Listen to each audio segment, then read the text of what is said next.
ब्राह्मण होते आणि आत्मदेव नावाचे जे ब्राह्मण होते, या आत्मदेवाला मुलगा नव्हता, मुलगा नाही, मुलगी नाही, काहीच नाही.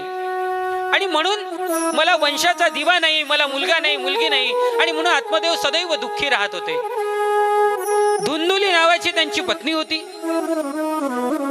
आणि दुःखामध्ये यांचं आयुष्य चालू होतं. फार श्रीमंत ब्राह्मण होते, त्यांच्याकडे खूप पैसा पाणी सगळं होतं, पण मुलंबाळ नव्हते म्हणून ते दुःखी होते. म्हणून आत्मदेव एक दिवस रस्त्याने गेले, घोर वनामध्ये निघून गेले आणि वनामध्ये रडत बसले.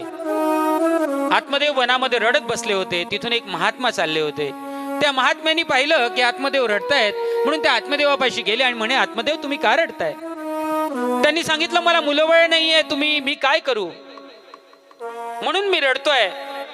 महात्मा ज्ञान द्यायला लागले. ते म्हणले, मुलंबाळांनी काय होतं, मुलंबाळ नसले तरी काही फरक पडत नाही, तुम्ही चांगले सुखाने दोघं नवरा बायको जगा.